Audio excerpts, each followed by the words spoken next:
And I see the document.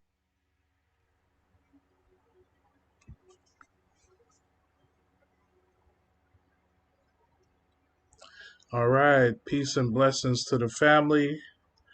This is Brother Shahid Ali coming in directly from Mombasa, Kenya. I want to say peace to the family here. It is midnight here on Monday. I am here with Minister Jabbar Wakil. I am opening up for him and is the name of Master Farah Muhammad, to whom all praises are due forever. I greet everyone in the universal language of Assalamu alaikum. So, we want to open up today's lecture, which is about Recording in progress. Afro descendant rights, excuse me, to self determination. And as you see here, this will be a very explosive lecture because it is a hot topic. We are living in a very serious time, and a lot of the reason why the time that we're currently living in is very serious is because majority of the rights are being infringed upon.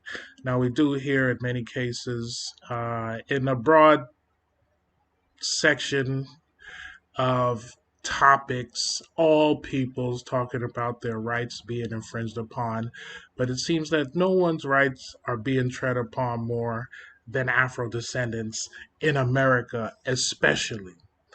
And in many ways, that has driven us to a point where we must make a decision for ourselves because our future and our existence is at stake. And the first article I want to go over with was written by a woman in the UK. Do African Americans have the right to internal self determination? Why is it that someone in England would write an article about Black people in America and their right to self determination? Well, as we saw in the last 10 years, at least going back to the Obama presidency, we see that there have been a number of incidences, particularly in the area of police brutality and mass incarceration, in which the rights of Black people have been tread upon, in which at least got the eyes of the world and all levels of society, to include politicians, clergymen, business people, and people took notice because these were gross violations. And for the first time in history, at least since Rodney King, these things were caught on tape, and these were undeniable crimes against humanity. So this is article we're going to use to set the tone and the framework for why Afro descendants in America actually are the most qualified to exercise self determination in the earth at this hour. So the article starts on August 9th, 2014, Michael Brown, an African American teenager, was killed by a white police officer. Brown's killing and the subsequent deaths of Eric Garner, Tamir Rice, and others ignited a firestorm in American society. Some feel that the American legal system is broken and thus cannot address the challenges that these events have raised. Others argue that the domestic system is working perfectly and that it has been designed to work against blacks and other minority groups. Whichever view one takes, it is clear that the legitimacy of the American legal order is being questioned and that it is unable to provide answers to the challenges raised against it. So we live in a society, and this is me talking now, we live in a society where, or we live in a country, America, or a country that I grew up in, where it said liberty and justice for all. But we have seen throughout 400 years of history where the thousands and millions of different cases and instances in which the system doesn't work for Black people. My personal quote is everyone in America gets a discount, and Black people pay a premium to live in that country. So the question here is whether or not the legal system is so broken for Black people enough for us to be like, okay, we need to look another place. We need to rule ourselves because clearly this relationship with America is not working for us. So the article continues to state, if the domestic legal system is not seen as one that can effect change, one must ask what other avenues are open to minorities in America. So here we are, a white woman in England is saying, look, Black people have not gotten their fair shake. We're tired of seeing them get beaten and killed on TV. Even they have to look for something different. One such option is the right to self determination. Self determination has been poetically described as the right of a people to decide their own destiny. More prosaically, it ensures a people's right to govern themselves or to participate in their own governance. Though the right has two aspects, internal and external. I won't continue in this particular paragraph because we're not debating internal external self-determination at this point. We're just stating self-determination in general, right? And how we look at our plight in America and the framework of that plight and why self-determination is applicable. Again, Minister Jabari will come on and lay it out in further detail and make it applicable to today's time, exactly where we are in this moment. It's a very serious time. And we're not in a time where people can be lackadaisical and unserious. This is a very serious time where our very existence is at stake. Moving on. There has been comparatively little discussion of what benefits the internal aspect of self determination would yield.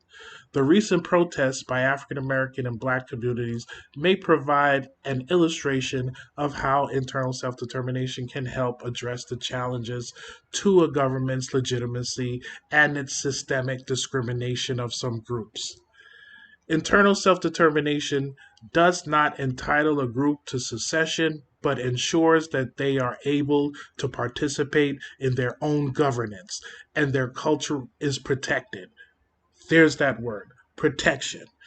Essentially, what we saw with everything from Michael Brown, and even for myself, I could go back.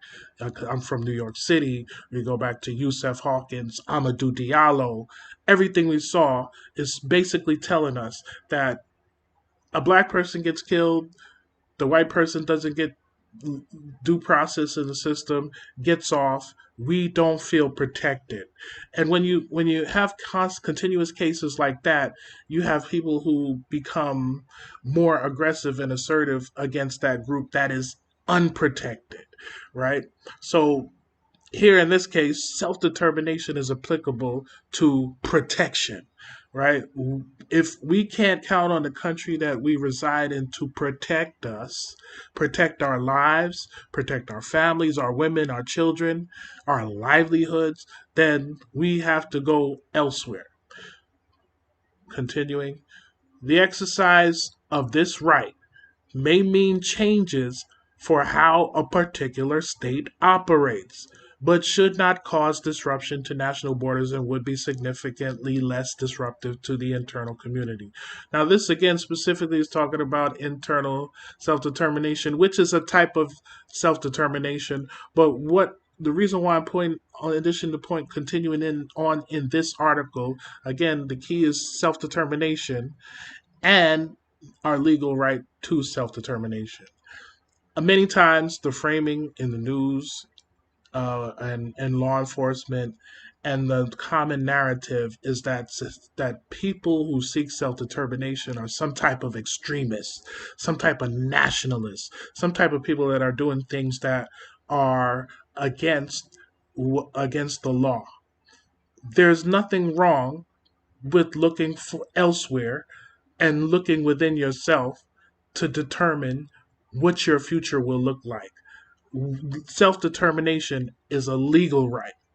So we're going to give you an example, and I'll give you a few more in another article.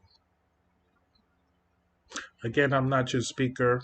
Minister Jabbar Wakil out of Los Angeles, California. He will continue to break this down. I just want to lay the groundwork for the good brother. The exercise of this right may mean changes for how a particular state operates, but should not cause disruption to national borders, would be significantly less disruptive to the international community. And this is Quebec. This is the neighboring state to the north, the neighboring country, state and nation state to the north that has a population in there that actually exercise internal self-determination. And we can look at this particular group and say, oh wow, they have it. There's a country that actually allows them to do it legally. They're not seen as seditionists. They're not seen as anybody. They're not thrown in jail for 50 years. In the reference of the secession of Quebec case, for example, the Supreme Court of Canada found that Quebec did not have a right to external self determination because its demands had been satisfied through internal self determination. So that's the case in which Quebec was trying to create a state with its own borders, a nation with its own borders, but they do have some type of autonomous rule. The Canadian government respected the Quebecese culture and allowed them a large measure of self rule. Therefore, in the opinion of the court, the interests of the community and the country were protected. Now, contrast, should African Americans and blacks satisfy the requirements to use the right as outlined by, as a book, Kirsten Hennard in her book Devising an Adequate System of Minority Protection, a number of benefits similar to those the Quebecies enjoy could result. Among these benefits are the legal obligations it would impose on the United States government, the systemic changes that it would necessitate, and the potential for renewal of the right. International human rights obligations are few and far in between in America. Though the country has signed and ratified several human rights treaties, its numerous reservations to those instruments and failure to incorporate them into domestic law have rendered them essentially toothless. So basically, it's stating America, you've signed and ratified and implemented many human rights treaties, but look at black people in your country. Yeah, they hold no weight. You sign them, and essentially you have done nothing with it because you have an entire group of people that are suffering and that violate many of these treaties that you've signed up for yourself.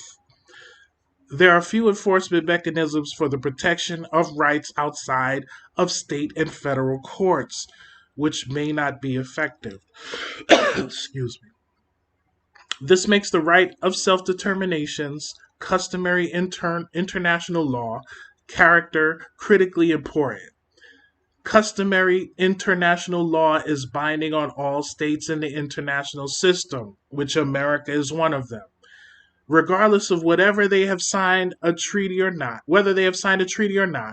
this means that the U.S. has more than a general duty of good governance, which black people in America have not received. It is legally obligated to evaluate the claims of African Americans and blacks and to work with them to address their concerns, which they have not. They have only done it at their determination, but we have not determined that themselves. They've given us identities, they've given us programs which suit and fit them, which we saw after the civil rights movement. And then again, we still fell further behind with the offers, the generous offers that they extended us from the 60s and 70s. And we are here today and we're saying, we have to have a say in exactly what we want for our future, and you will never be able to determine that for us again. So it goes on to discuss what happened in the last, again, this is an older article, in the last 10 years. Protesters in cities across the country have done an excellent job starting dialogues in their communities and calling for reforms, hence Black Lives Matter, Afro Descendant Nation. But inspiring change at the federal level is a difficult task, and one that might be facilitated by the exercise of self determination. The exercise of the right brings force to a group's demands and requires governments to cooperate with them. In America, this may mean setting federal policy that requires police forces to hire more persons of color to engage in more community oriented models of policing. Again, this is much more of the same, and again, this is specifically applicable to internal self determination. Even this woman can't even break out and say no, these people need external, so she's still trying to drive us back in the system, although she states for herself black people in the country have not gotten their fair shake and do have a right for self-determination, but she wants to ease us into internal self-determination, more of the same. And here we go. It could lead to a creation of quotas for minority groups in state and national governments, which we already have. Even more broadly, it could require changes to criminal penalties and voter regulation, which we already have. Clearly, the impact of internal self determination could be felt at every level of society. Again, I won't use terms normally that we should use, but these people still won't let us go, right? Even though in their own law, they're outlining the fact that no, these people do qualify for qualify to exercise their right for self determination. The right of internal self determination is never exhausted. External self determination is more limited. One can only succeed so many times in so many years before it has negative effects. Again, this is basically telling you, you have a good position in America. America is developed. You can go out there. You might just start killing yourself. You might take this. Get this self determination. Who knows what might happen, right? So she's trying to creep in some sneaky talk here before it has negative effects on people of a state and on the international community. Internal self determination involves comparatively less risk. Rather than the group severing ties with the government, the two are forced into dialogue. The group claiming the right can call the government's attention to the problem as often as necessary until the group's full right to participate in their own governance is realized. So again, this is more of the same. This is what they attempted in the 60s with Malcolm and Martin, with the dialogue. And again, we as black people in America, we have come from a position where we don't have power, we don't have leverage in order to negotiate with people who have all of the leverage in the world. And they're not coming to the table with a language of self determination, but they are not dealing with us head on, and they're not dealing with us from their own treaties that they signed up for. They have not. They have not dealt with us justly in that. So they basically hire a bunch of people that look like us that negotiate against us on their behalf because they're paid and they have the power to pay these people to do so. I want to move on to another article real quickly before I close out. Excuse me.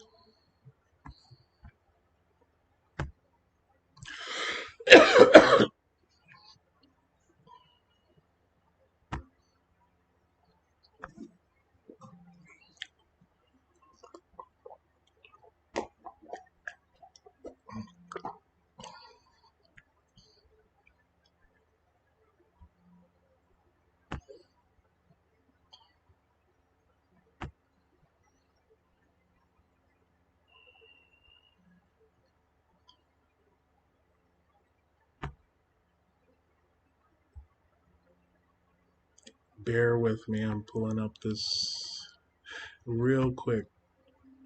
And I do want to close out again to reinforce that the legality of self-determination is well within your human rights that all nations of the earth have pretty much signed up for. And to label you anything less than a human being who has the ability to exercise their right to self-determination, the entity that would label you as such would be indeed in violation of your human rights just by merely implying that you are somehow outside of uh, your legal right to do so. So here's a paper here, and it's a very lengthy paper. I won't go through the whole thing. We the Peoples, the Strange Demise of Self-Determination. Brothers and sisters, this is the basis of the entire current present world order, self-determination.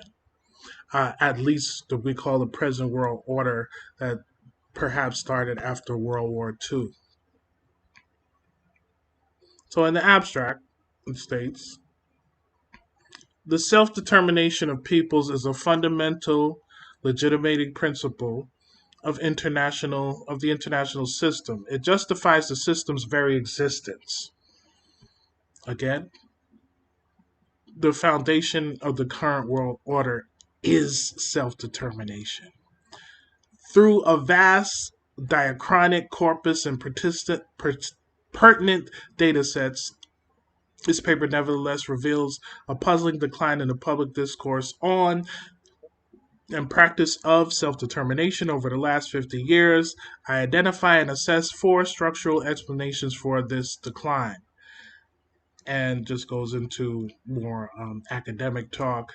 But contemplating these structural causes with agential reasons, I further suggest the powerful state actors and persuasive academics have sought to tame self-determination as both principle and practice, retaining the term but altering its meaning from a source of a threat into a resource for containing it. Self-determination, however, has not been eliminated, and taming it may yet prove a Pyrrhic victory. And I want to give a shout out to Brother Ramzu of the Human Rights Group and Sister Shirley Baker, who pointed out all these articles. They are the subject matter experts on the topic of international self-determination, and they have several movements there in Michigan and Georgia. And this goes into what Brother Ramzu states a lot in terms of we have Kwanzaa, where we celebrate, and one of the principles of that Kwanzaa is self-determination, and the meaning of self-determination being watered down. You kind of have 2 periods of self-determination where in the closing of World War II, many countries of the Caribbean, in the Black world, and Africa, they received independence. So you see all of these Caribbean African groups at certain times of the year, Happy Independence Day, they're waving their flags, they're celebrating. And these happen kind of in a vacuum, the first being about 1957, the last ending in about 1980, if I'm not mistaken. And during that time, you had these countries that were under colonial rule, whether it be the French, the British, in the case of Tanzania, Namibia, Germany, in the case of Equatorial Guinea, um, and Portuguese, Dutch, many nations just were under European rule that they call colonialism. So after World War II, many of those countries in Europe, they were they were so destroyed by Germany that they had no capacity to rule their own countries. Nevertheless, distant nations around the world. So in the advent of the United Nations, which came about at the end of World War II, many of these countries they asserted their legal right to self determination in the advent of the United Nations and gained independence. And the last example I'm going to use is Kenya, right? And again, this is going to prove that self determination is within your legal right. All you need is a country to recognize your legal right to be self determined. So in this case, you have Kenya, where the president of Kenya, William Ruto, about 2 months ago, visited the United States. And the mantra throughout that 4 days official state visit, by the way, which is one of the highest visits any state leader can receive in the United States. It was that level, that top level state visit, official state visit. Not many leaders have gotten that, and he's only the second African leader to get that in the history of the United States, which I can go on forever about that. However, to say the mantra of this official state visit was 60 years of partnership. 60 years of partnership between Kenya and the United States. Why 60 years? Because Kenya has been independent for 60 years, right? So the moment Kenya, the advent of Kenya, the country Kenya, with the borders that we now call Kenya, they received independence from the British and they asserted their right to self determination. America then recognized them as a country. Hence, 60 years of partnership between America and the United States. America recognized Kenya as a state, their sovereign right as a self determined nation, and that's why you had that mantra. Another big thing in the last year is the Israeli Palestine conflict. And I'm only going to talk on this point about that, not to go deeper into that. But the big issue recently, in at least in the last 5 months, was whether or not a country will recognize Palestine as a state. And there were a few countries that stepped forward to do so. And they officially, as a state, recognized Palestine as a state, as their right to be self-determined as a nation. And it made the news, and it was very big news because it is very important for your state to be recognized by another state, because that opens up all types of diplomatic avenues and entitlements that fall within. I am going to stop there. It's been a pleasure to have this time with you. I'm going to turn it over to Minister Jabbar Wakil, who will continue this message. And I will leave you as I found you. Assalamu alaikum, family. Assalamu alaikum, minister. Wa alaikum salam. Okay. Thank you. Assalamu alaikum, brother. Thank you very much, Brother Shahid Ali, for opening up for me. I invited Brother Ali because of his hard work that he's been doing for the government for such a significant amount of time, working in so many different departments. He lives internationally. He lives and is doing his work and did that opening from Mombasa, Kenya. So he's internationally minded, working on an international program.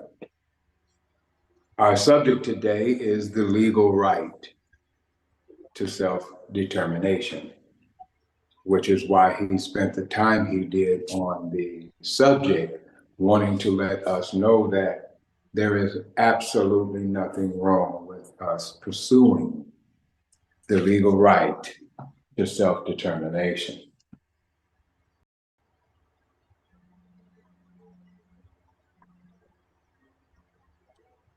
A new race is growing up in America. Its skin is brown. In its veins is the blood of the three principal branches of man: black, white, and yellow-brown. The new race numbers 12 million in the United States and other millions in the West Indies and Central America. The group is new in its biological makeup. In its culture, it is almost entirely cut off from the ancient African home. That is the first paragraph of a book recommended to us to read by the Honorable Elijah Muhammad, Brown America.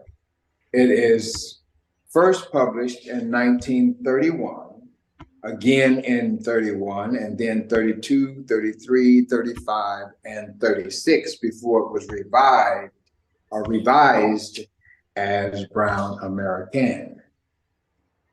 So it obviously was a very popular book, is the reason why I point that out, the number of printings that it had.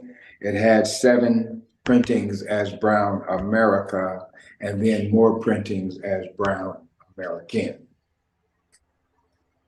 The reason I point this out, a new race, Edwin R. Embry is pointing out to us that we are a new race or a new people.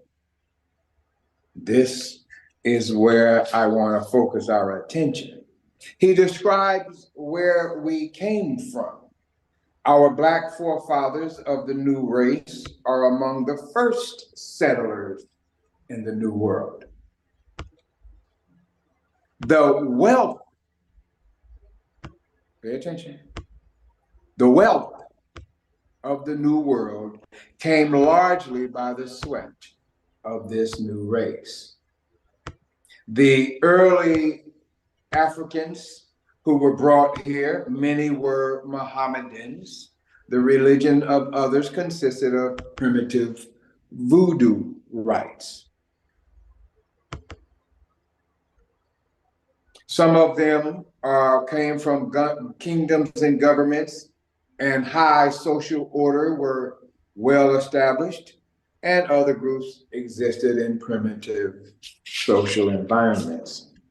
So he's talking about the diversity of the people who were brought here, and as a result are now a new, as he calls it, race of people. I would prefer to use the terminology a new nation of people. We are a new nation. I'm going to read one more thing from Mr. Embry.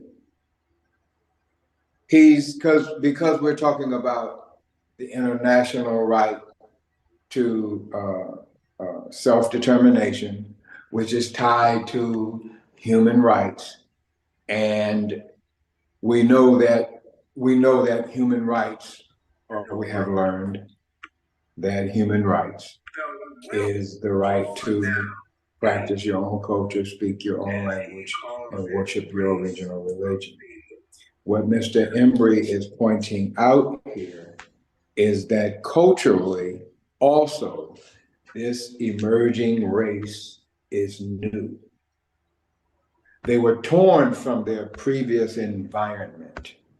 Africans found themselves grouped in homesteads and plantations of America with fellow Blacks from divergent tribes whose customs differed widely, whose languages even they could not understand. A new life had to be formed and was formed in the pattern of the New World. The old African tribal society was completely destroyed. From membership in their primitive social units, Negroes were forced into the organization required by the plantation and by the demands of the particular American family to which they were attached. So, key word, forced to practice a different culture, forced to speak a different language. The Americans began to take the new African Americans began to take hold of life where they could. They began to speak English, to take up the Christian religion, to fall into the labor patterns demanded by American needs and customs, to fit themselves as best they could into all the mores of the new world. So Mr. Emery is confirming that there is a new people. He calls these people brown Americans.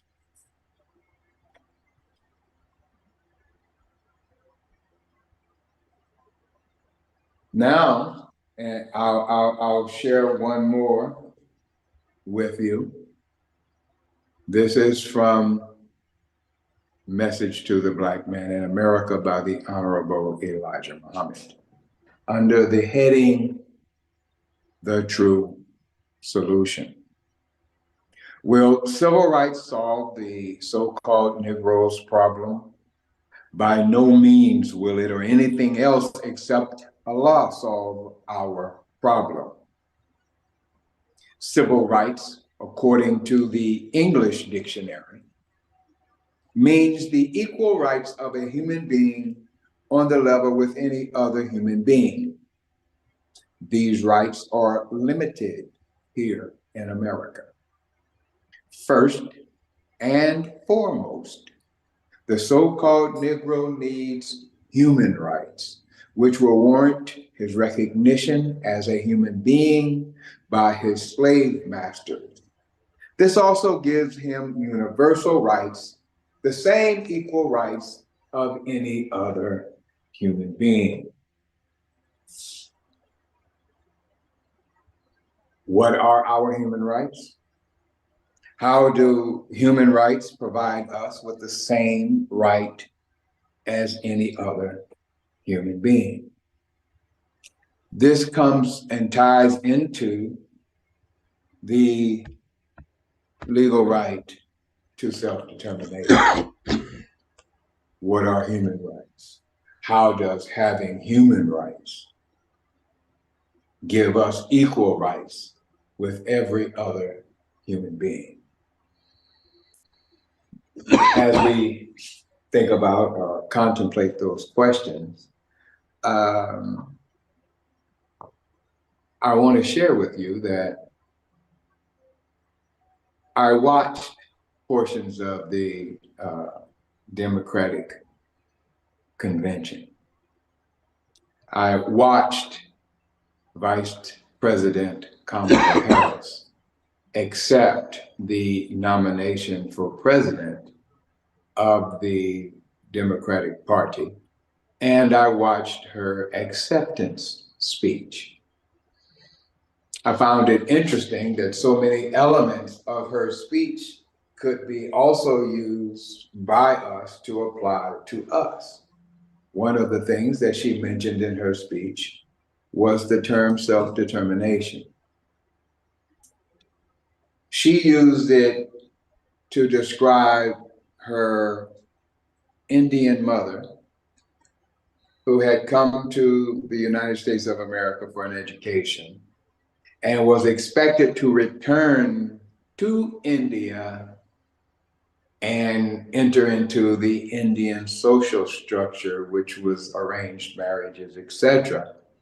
And instead, she exercised her human right and married her father and produced she and her sister. So she used self-determination on an individual level in that her mother decided to determine herself where she would live and how she would live as an individual. When we are speaking about self-determination, we're not speaking about it on a individual level. We're speaking it on about it on the level of people, not individual. But back to Vice President Kamala Harris and her speech and what went on at the Democratic convention. I was impressed by her speech. I was moved by what she had to say. I thought about how I would feel about what I observed if my thinking had remained as it was, limited to domestic policies and domestic affairs within the state of the United States of America. I would probably be as enthusiastic and excited about it as are many of the members of my family. I have three sisters who have already booked flights and hotels to travel to Washington, D.C.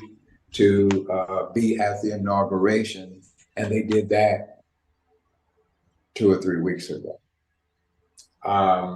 I have a friend who traveled to Chicago for the convention to have her daughter be there when the first Black female was nominated by the Democratic Party for president. So I understand the excitement and the joy and the jubilation that exist among African Americans about the presidential candidacy of Vice President Kamala Harris.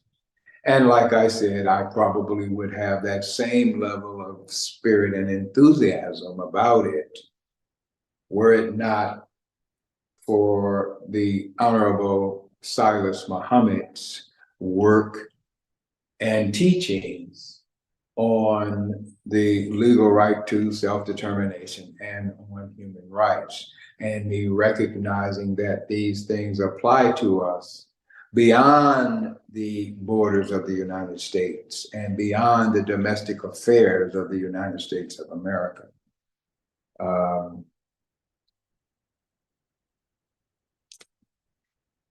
Again, in her speech, one of the things that she said her mother told her that I found to be appropriate, both for her, them, and for we, the people of the Afro-descendant nation. Don't complain about injustice. Do something about it. That was a quote from her speech. I agree with that. We are not responsible for the condition that we're in as a result of having been made slaves by the United States government. We're not responsible for the division that exists among us. It was done intentionally, scientifically, they systematically, to make sure we could not come to unity, that we could not exercise our right to self-determination and would cling to hope for a better world and a better life in the United States of America. So the best thing that we can do is take some action on our behalf towards self-government. So we'll talk a little bit about that. Another statement that she made, a harm against any one of us is a crime against all of us. That statement should be true in the United States of America. It should be true. But my question to you is it? When a harm is done to an Afro-descendant or a Black person or an African American by the state and its institutions, are we protected like this statement claims? A harm against any one of us is a harm against all of us. But that applies to every state, not just the United States of America in international law. under the legal right to self-defense. A harm against any one of us or an attack against one of us anywhere is an attack against all of us everywhere, and all of us everywhere have a right to defend against that attack against any one of us anywhere. That's the legal right to self-defense that every nation can operate under. It's not unique to the United States of America. But I did enjoy listening to Vice President Kamala Harris's speech. I also enjoyed Michelle Obama's speech.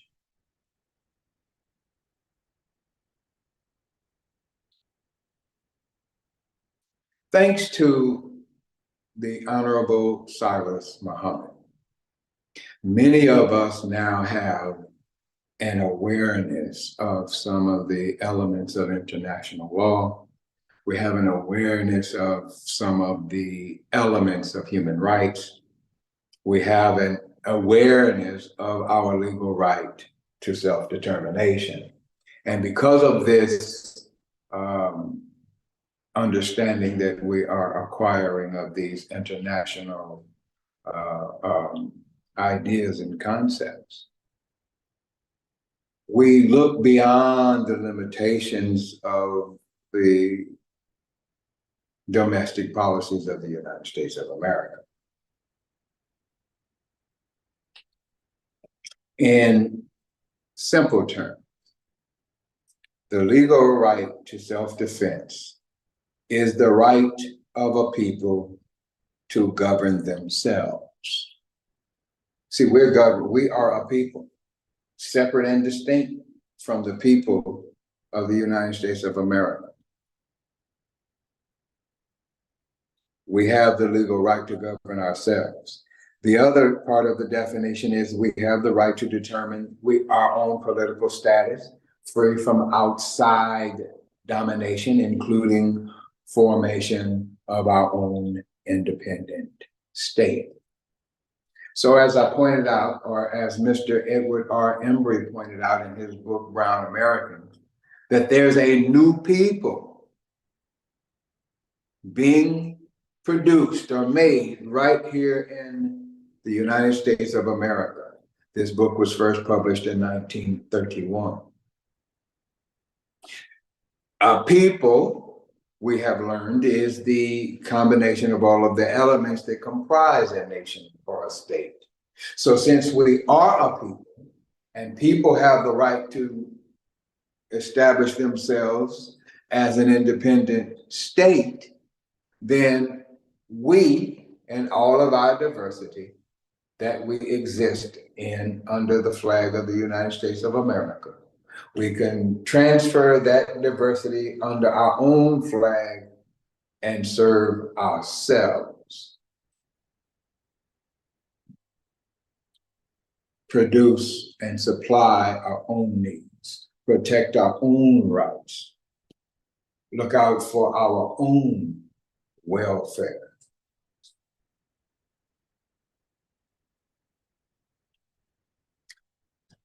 One of the things, and I'm quoting Mr. Cyrus Muhammad with this, one of the things that he wanted us to make sure that we were aware of is that the white man, the United States government that rules the world, is our enemy. At the time I entered the UN, the white man ran the world. Your enemy runs the world. The white man, he is the enemy to all Black people. Don't ever forget that. He is the enemy to the whole Black world. China, Cuba, Puerto Rico, Japan, Korea, the Indians. If you are Black on the planet, this white man is your enemy. And he does not want us to forget that. He is engaged in seeking to prevent us from invoking our legal right to self-determination by causing us to believe that we can have a better life, a better future here with him. Do we want the same man who brought us here and enslaved us and has engaged in so many different tricks and lies and strategies and conspiracies to keep us down? Would you prefer to put the future of your children in his hands? Or would you like to take that responsibility on yourself? I am for taking it on myself. Where does this legal right to self-determination come from? How did it come about? Who is it that governs it? Well, it actually is part of the very first article of the UN Charter, second paragraph of Article 1, or Section 2 of Article 1. The UN Charter's objective is to develop friendly relations between nations based on respect for the principle of human rights and self-determination of a people. Respect for human rights and the self-determination of a people. Every human being has the right to be themselves.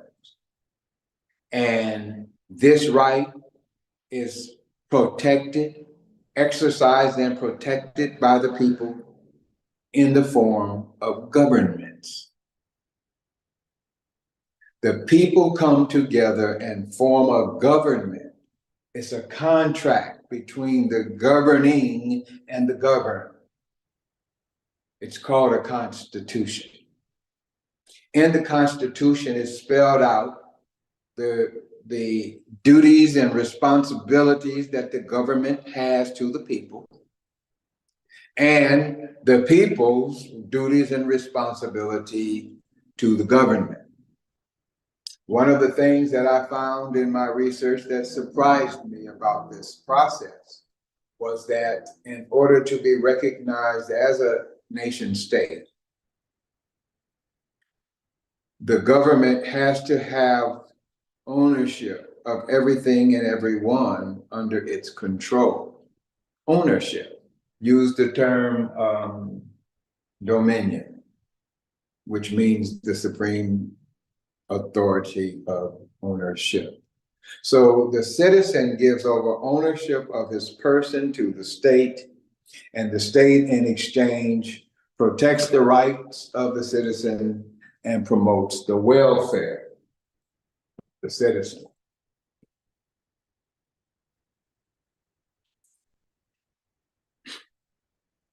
Does the United States of America protect our rights? Does the United States of America respect us as citizens? I say, well, if we were respected as citizens, why did we need to have a citizens' rights movement called the Civil Rights Movement? Because civil rights are citizens' rights. If the rights of the citizen are spelled out in the Constitution, why do we have to fight with the government to get those same rights if we're citizens?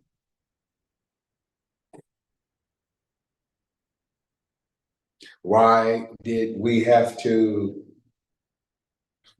die to get the right to vote? I have had it said to me a number of times when someone finds out that I'm not voting in the American elections because I've chosen a different nation to support. the Afro-descendant nation and the lost foundation of Islam. They would tell me, that's not right. People die for your right to vote. Well, if I was a citizen, if my people were citizens of the United States of America, why would we have to die to achieve a right that is spelled out in the Constitution for citizens? Are they just mocking us when they call us citizens? The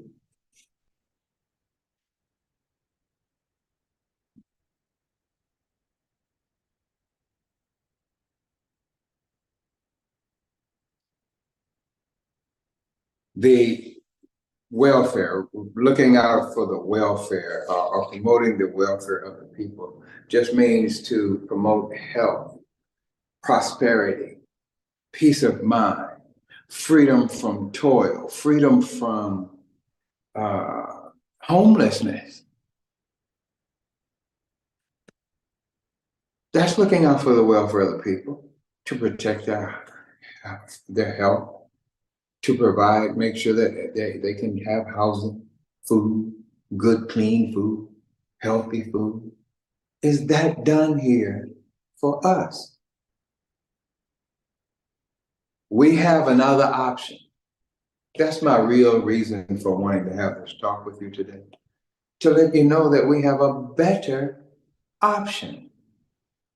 We have the accepting and invoking the legal right to self-determination, to stand and claim that you are a state.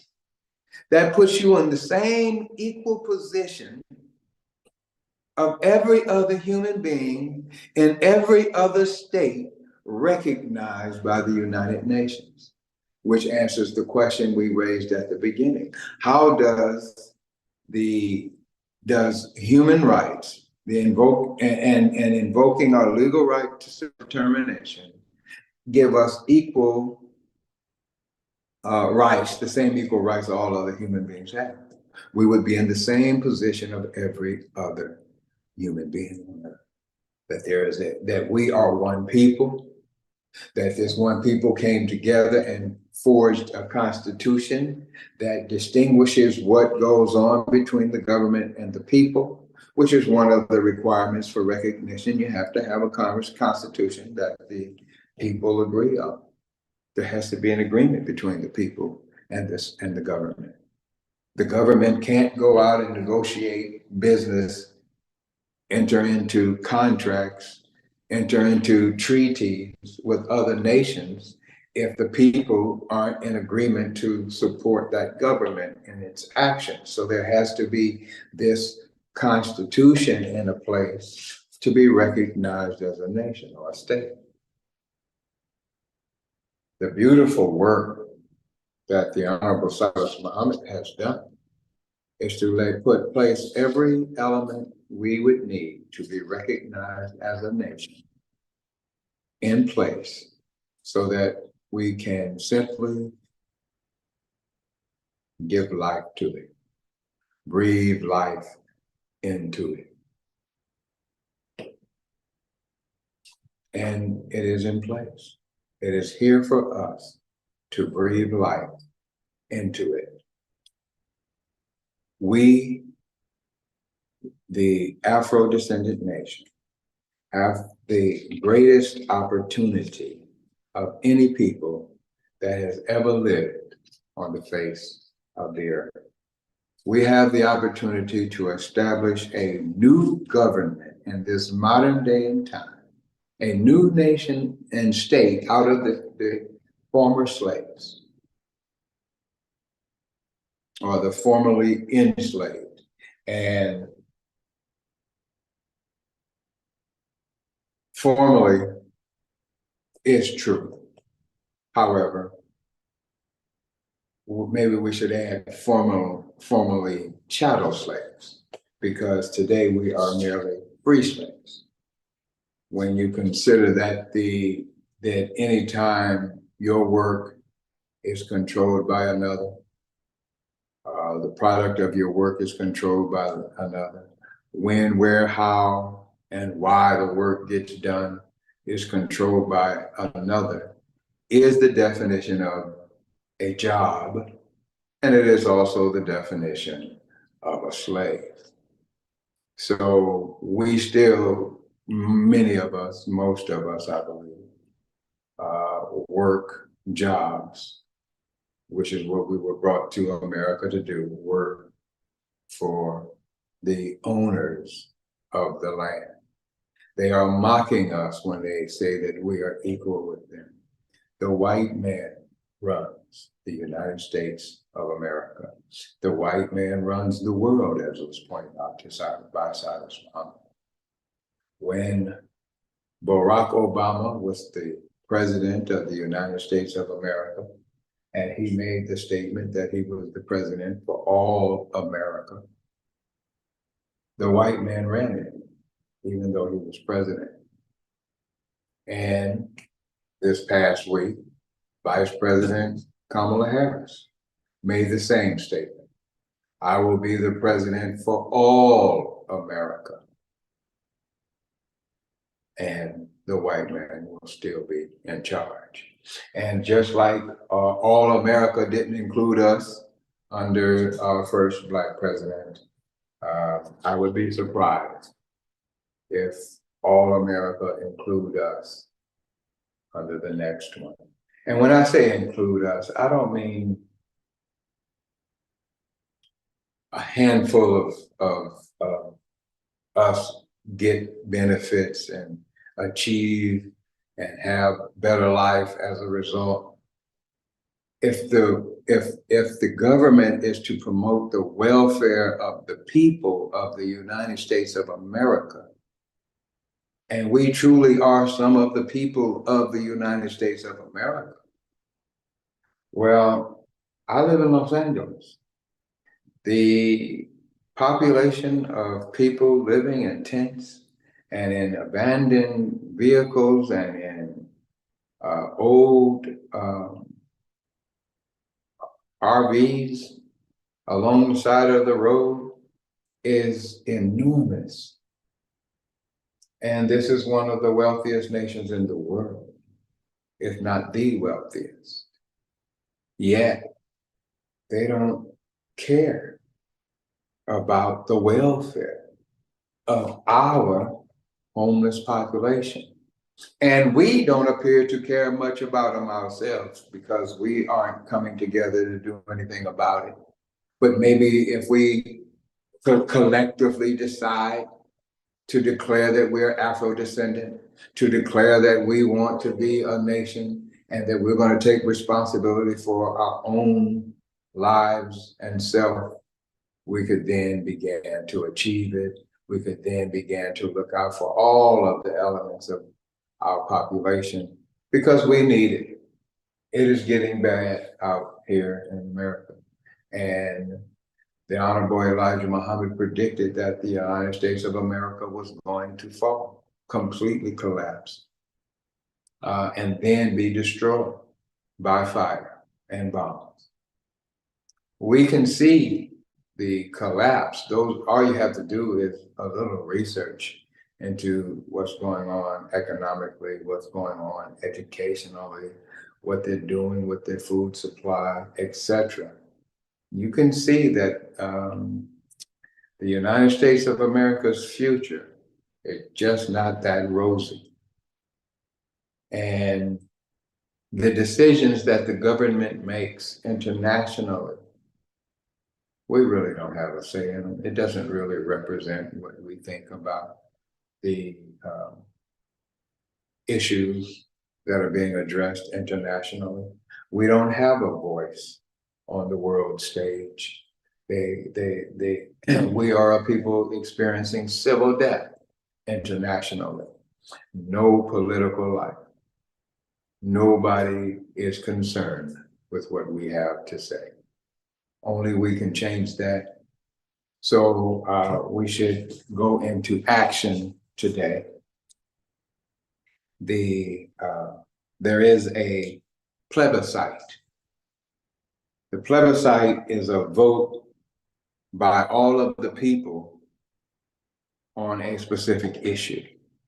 This plebiscite was established so that we can find out from those who qualify under the definition of an Afro-descendant, whether or not we should receive reparations, and if so, in what form. You can text the word reparations to 877-506-2184, and that'll give you an opportunity to have your voice heard on the Afro-descendant plebiscite about reparations.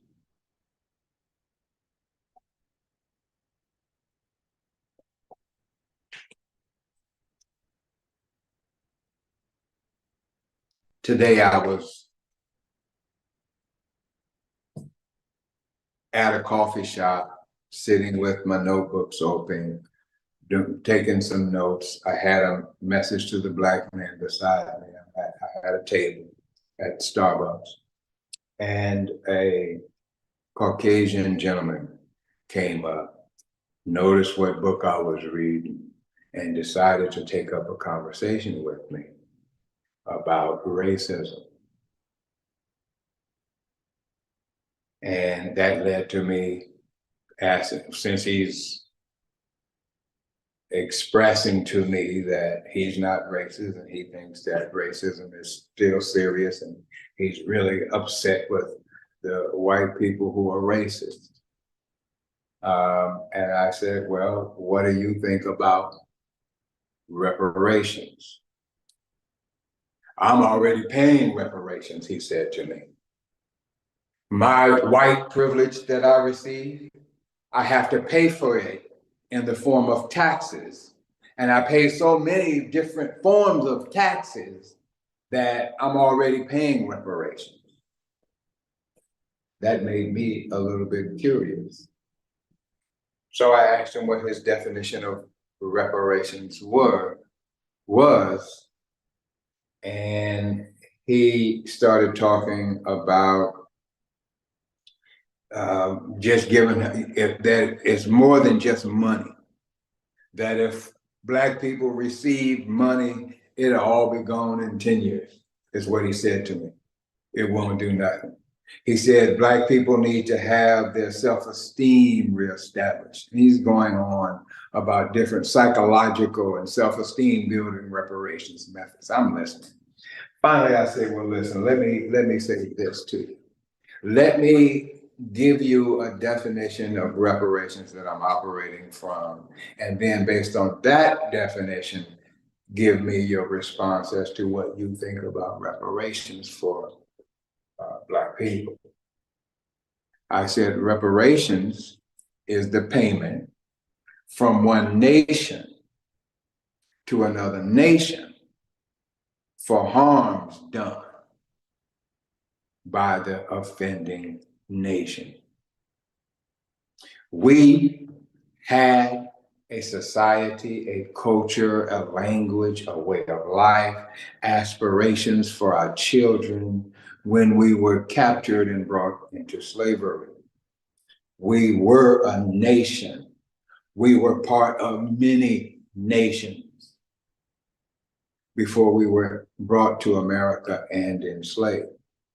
So I asked him what he thought. And as soon as I said that, he started going into, no, you're talking about black and white again. See, that's the racism thing again. We are all people. It isn't no black or white. We need to fix this. We need to fix that. And I interrupted him and said, excuse me, sir. Kenyans and Tanzanians are both black, but they're also nationality. Koreans and Vietnamese are both Asians, but they're also nationality. I am not talking about race. I'm talking about nationality. We are a nation, and at that point, he got disrespectful, and I decided to bring the conversation to a close. But I found it interesting that this man would approach me and as if he were really on my team, and then seek to turn my mind away from what we really need in order to have salvation as a people, reparation in the form and manner that we desire, not our check. We were a nation when they captured us. We need to be a nation when they let us go. A nation, a government, a land that we can call our own, where we control, where the judges have to answer to us. These judges don't answer to us. They can do what they want with us, and they do. When are we going to stand up and make a change? Did you know that one of the primary reasons that the United States government separated from Great Britain was that they complained that the judges did not have to answer to them? It's in the Declaration of Independence. The judges don't have to answer to them. Or do the judges here have to answer to you? No, they don't. So they can do anything they want to do in terms of, like they have done, the giving life sentences for people for shoplifting because it was their third offense under the 3-strike law. That judge didn't have to answer to any of us, or he wouldn't have been able to sentence him like that because he would have had to face us. And it was not right. We don't have that kind of justice in the United States of America. The United States of America wants at all costs to keep us here, to hold us here, so that we can continue to help them prosper.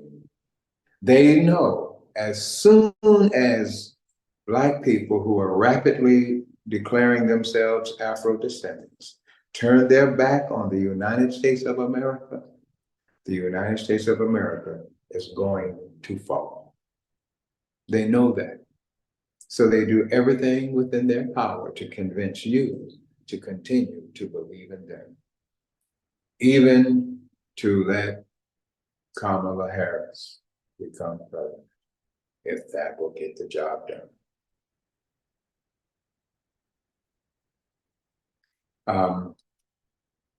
That's what I have today. I have been working on being more concise. Thank you for your time. Thank you for listening. Brother Shahid, are you still with us?